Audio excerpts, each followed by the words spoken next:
1, 2, 3, 4, 5, 6, 7, 10. Okay, hello, internet world. It's Norma Joe. I don't have any makeup or wig because I got out of the shower just now and I don't fucking feel like putting on shit on my face. But look, I have my decorative hat with all my cool pins and everything like that. It may be a new alternate look for Norma Joe. Norma Joe's gonna have to get a fucking alter ego. I don't know what that motherfucker's name is gonna be. I would like to do more characters on this channel. I think that'd be fucking funny. But anyways, let me pour myself some tea. Look at how fucking cultured I am now, man. Drinking tea and shit. Chamomile too. You know that means I've become extra fucking hipster now. Anyway, yes. This is chapter 5, Seneca. If you don't like the fact that this guy's name is Seneca, go back to the previous video and listen to my explanation of why he's called that. If you're one of these fucking asshole SJWs that says intent doesn't matter and only people's getting offended by you matters, then you're gonna be offended by every little fucking thing I do and say anyway. So in conclusion, do whatever the fuck you want. Everyone should do whatever they want unabashedly and just run freely in the streets like the wine of Dionysus or whatever. Anyways, which is what obviously my mind and hands were doing when I was 12 years old writing this fucking shit. Alright, let me prep real quick, because I don't know how long this chapter is, but basically, I don't know what's gonna be in this fucking bullshit, because the previous parts of the story, okay, if you have been watching the videos, which you very well might not be, but if you did, you know that all the previous chapters are from the point of view of the prisoners. So it makes sense because you don't have to have any knowledge really to write about prisoners. Maybe you need to have some knowledge of prisons or something, but not really. You can fucking wing it. But this guy is a hardened scientist. A scientist that experiments on humans. Way before I ever heard about Josef Mengele or any of those fucking people. Is that not the most ironic name ever? Josef Mengele? Is that his real name, or is that kind of like a nickname he got later? Like, that is just too, like, perfect in my mind. Like, how is that possible? I digress. Anyways, I know there's like a million Nazi scientists that did fucked up shit. I have a book about Himmler. He did some fucked up shit too. But I think they're like the two most famous ones, you know. Anyways, I don't want to talk about Nazis too much. Seneca's not a Nazi, okay? He has no interest in the white race. He has no interest in genetic cleansing or any of that shit. He just wants to fucking do experiments on people, okay? So, alright. So let's get to it and see how badly I fucked this shit up. Oh my god, I'm 3.5 minutes in. That's even more than I thought. Well, whatever. Seneca Shiloh. Oh, and his last name is Shiloh too, huh? God Jesus. Just like the, isn't that a fucking, a battle of the Civil War or something like that? But it's not, it's spelled without the H, you know? Hey, if it's good enough for that little beagle, it's good enough for us, right? Captain of the block. And he's captain too. This is just like Kink Farm. 5'7". So, not that tall, but not that short either. People think 5'7" is like so fucking short for a man. I don't think it's so fucking short. Big fucking deal. 5'7", that's taller than me. It's taller than a lot of people. I think 5'7" is, sure, if you're used to fucking stereotypical like Scandinavian standards or whatever, then maybe it's short. But everyone's not a fucking Scandinavian, okay? I think actually for most of the ethnicities of the world, 5'7" is a perfectly average height for a man. But anyways, where was I? 130 pounds. Oh man, he's fucking skinny though. That's really light. He had never been very big. Okay. He used to get teased about it. Not anymore. Yeah, because he captured the bullies at his school, tied them up, and then he, like, pulled all their teeth out and, like, stuck needles in their eyes, like, in audition, and, fucking, I don't know, set up an IV bag with, fucking antifreeze in it, put in their veins, and tortured them to death like that. I guess that's what he did. That's what I'm picturing now. Seneca was known in the block for his cruelty and lack of compassion. Not that the other DOAs were kind to them, but even they couldn't do some of the things he could do. It's a funny thing. Wait, let me see. I think I might have skipped a sentence. No, I didn't. I'm fine. But even they couldn't do some of the things he could do. It's a funny thing. When you're about to kill someone, you start to notice all the things you like about them. What the fuck? That's kind of like the Joker when he didn't say it's what he likes about him, but he says he likes to kill people slowly because he can enjoy the details or whatever the fuck stupid shit he said. Where was I? Oh, okay, here we go. And you know what, of course it's all about killing. To me, it's like, obviously nobody wants to get fucking killed, but it's like, I picture him being more like a torturer. Like, he's not necessarily, I would imagine that he's not really concerned with, like, killing. He's more like, he just more like tortures people, like, drawn out over, like, months and years or whatever. But I guess he's a killer. Let's see. Because I was 12. Blah, blah, blah. When you are about to kill someone, you start to notice all the things you like about them. How beautiful their hair is. How much their eyes look like yours. Those are meant to keep people from killing their own kind. But for some, it doesn't work. I should have done that whole little section in the Joker voice, but that shit gets annoying, man. That shit honestly gets annoying. And you know what's really funny? Okay. I'm doing too many digressions, but I don't care. I got chamomile and everything. So, okay, I knew from... the Dark Knight... I'm talking about Dark Knight Joker, obviously. And we all love the Joaquin Phoenix one, but he's more, like, relatable. Like, that's his strength. To me, at least. But the Heath Ledger Joker, he is always gonna be, like, the character, you know what I mean? Like, this cartoon character, it's like, you know, has all these flaunts and stuff. Anyways, I always knew, even though that movie's been out now for like, fucking, 13 years or something like that? And, I was like, he fucking sounds like somebody, and I don't know who. And I was never able to figure it out. And I even asked my dad, I was like, who do you think he sounds like? My dad's like, he doesn't sound like anybody. You know, I finally figured it out because I saw some YouTube video and they said that they just casually mentioned that he sounds like a ventriloquist dummy. And I'm like, that is it. That's it. That's what he sounds like. He sounds like that dummy that's from Twilight Zone. And that one where the guy, like, thinks there's like a couple Twilight Zones, I think, that have dummies, but the most famous one where the guy is like, he's like, I don't have schizophrenia, paranoia, and all that shit. And, yeah, I swear to God, that's that dummy voice. He's got that little nasally fucking thing going on, you know, and I was like, that's just so perfect. That's so perfect. I never was able to nail it before. Okay. Let me get off this fucking subject. Alright. Images. So I guess if this was a movie, this would be kind of like some of those like quick flashes, like supposed to be like flashbacks in their mind or whatever. Thyami, hunched up in the back of her cage, dark circles covering her eyes, mist in her mind, her bones showing so clearly through her skin as if she was made of glass. Oh God, is he starving, this woman? She wasn't sleeping or eating at the time of the image. All the DOAs trying to avoid looking at her, one new girl crying at the sight of her. Ugh, weak ass. Hey, if you want to work in a fucking torture facility where you're fucking, torturing people and experimenting on them and shit, don't fucking, you're not allowed to fucking cry. There's no crying in torture.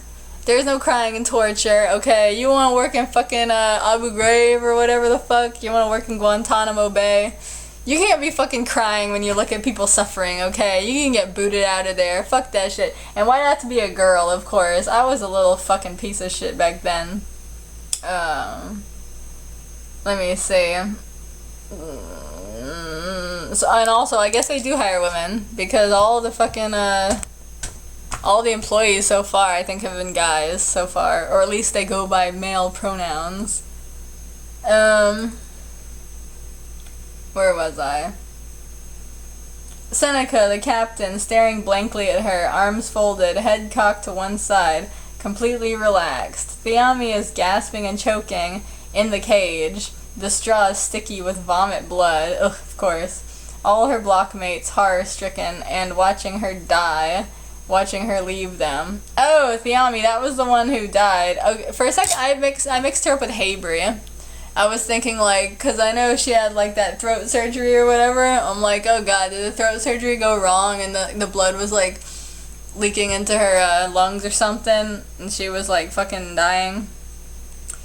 The captain's saying nothing, but if only I had gotten here sooner, I might have been able to move her to a room with better lighting. You don't have a fucking... Get a flashlight. We'll get one of those big flashlights, you know, those big, like, bulky ones, like this, you know, with a handle. Just get a fucking light. Come on, asshole. When Seneca was very young, he had a cat. Oh, no. Come on, shorty, the girl called out. I know where you hiding. Come on out. Seneca dared not breathe for fear she would find him. So, I'm not too sexist, okay? I got all types of girls here. Strong and weak. Or, it's not weak to cry when you see somebody suffering, okay? That's perfectly fine. That's perfectly fine to have humanity, okay? Not saying we should all be like Seneca. I'm just saying it's a little stereotypical, that's all. But, you know, whatever. You can use stereotypes sometimes. I guess it's fine. Whatever. I always want to just, like, run through it and, like, just, like, bam, bam, bam it out. But I can't help but make comments, like, every 2 seconds. It's part of the experience, you know? It's part of the show. Blah, blah, blah. Seneca dared not breathe for fear she would find him. She did not know where he was hiding. That part for sure was a bluff. But if she did find him, it would be bad. What, is she gonna fucking slap him? Fucking, is she gonna, like, break his nose or something like that? I mean, I don't think she's gonna fucking kill him. I mean, she's gotta be some kind of hardcore bully. What, just because he's short and skinny? Or short by her. Is she taller? Is she taller than 5'7"? Is she so fucking big and huge that she thinks it's, like, so fucking good to hate on people? And it's not like he's 5'1" or something. Like, come on now. But I digress. Alright. Where was I? Come on, shorty, we know where you are. Oh, is she supposed to have, like, a southern accent or something? Come out and we'll make it easy. He banged into them in the hallway. Oh, they're in school? Even more reason. Okay, if you go to a type of school, like one of these fucking schools in movies or something, where people can beat the shit out of you right out openly out in the hallway, and the teachers don't do shit. It's one thing if it's an anime or something, or some fucking, or some British thing, or anywhere where there's fucking, like, boarding schools. If you're in boarding school, okay, you're kind of fucked because, you know, then your classmates can get you when there's nobody else around. But if you're in America, which I know this takes place in America, okay, and it's just day schools, normal ass day school. Teachers are all other people all around. Okay, like, I went to a big public school over my last 2 years of high school, right? And there was never a time where you would just be alone in a hallway with bullies. Okay, 2,500 kids in the school, and then there's teachers and everything like that. You're not gonna fucking get that kind of alone time. Like, sure, somebody might be able to trap you in the bathroom or something, but, like, Come on. I don't know. Where are we? That's what started it. Oh, this is, okay, it's flashback type of thing. He bangs into them in the hallway. That's what started. Okay, so he's not doing that right now. Helping the teacher out after class. Being late for the bus. Slamming into Natasha, having a cigarette in the hall. She's smoking inside. It was 4 against 1, and they were all bigger than him. Sitting in the closet of the biology lab. On top of the textbooks. He can't just go outside and start fucking walking home or something. I don't know. Maybe he lives in LA or something. A plastic skeleton hung over him like a horrid mobile. At least there are some advantages to being small. And at that moment, Natasha swung open the door. Seneca leapt up. The books went flying and the skeleton landed on one of the girls. Seneca had another advantage. He was fast. He flew down the steps, nearly tripping over the banister and dashed for home. He should have done that shit before. Never, when somebody is after you, never fucking go and run in a secluded place and hide in a little corner where they can easily just have you cornered. You're just putting yourself in a barrel for them. Okay? Don't do that shit. You gotta go to open space with people all around, and you gotta get in a public, wide open space where they can't get you and they're gonna look fucking crazy. Okay?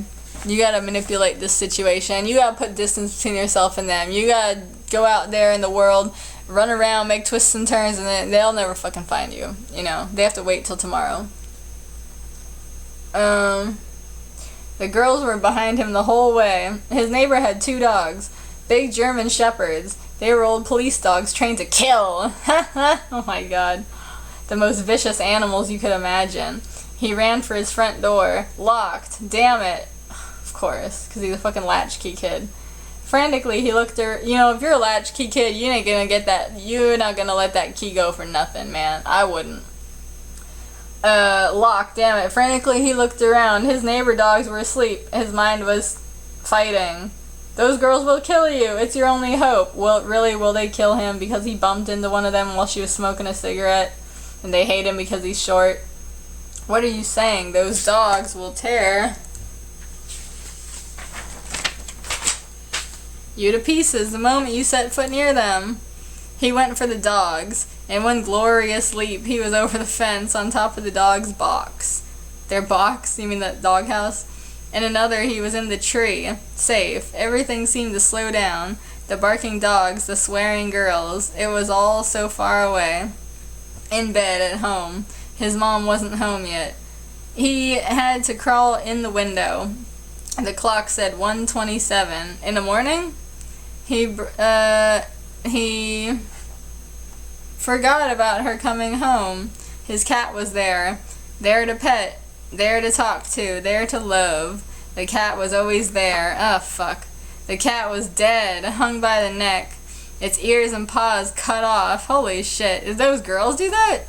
Its guts strewn over the ground where its stomach had been slit open. Seneca found it. The cat. The first strike. Did those girls seriously do this shit to his cat? Like, what kind of fucking place is this? Like... This is like Elven Lied, which is a horrible anime. I don't give a fuck what anybody says. Me and my sister watched that shit. Thank God it was only like 10 episodes or some shit like that. What a horrible fucking show. New. What did she say? New. Oh my god. I want to put a pillow over New's face and fucking kill her little stupid naked ass with her pussy hanging out and all this shit. Fuck that little bitch. But don't fuck her like sexually. Just like... Get her out of here. I don't want to fucking see that bitch ever again. And, like, the whole thing where they killed her puppy, something like that. I don't know. Anyways, is this supposed to be like that? But I saw that way after writing this, so, you know, it's not connected, but it's the same type of stupid ass shit. And why, I guess he had an outdoor cat or whatever. That's why you shouldn't have outdoor cats. Look, if you want to have an outdoor cat, do whatever you want. I don't care. I'm not here to tell people what to do. But I would never have an outdoor cat, okay? If I did have an outdoor cat, I wouldn't get attached to it. I would understand, like, look, this is basically a wild animal. It can get hit by a car. You get maimed by another animal. It can get eaten by a coyote. Some fucking sicko psychopath can fucking kill it. You know, sicko psychopaths always go for cats. I don't know why. I have a theory. I think, 20 minutes, okay. I have a theory because cats, like, when they cry, you know, their cry is so, like, I feel like it hits.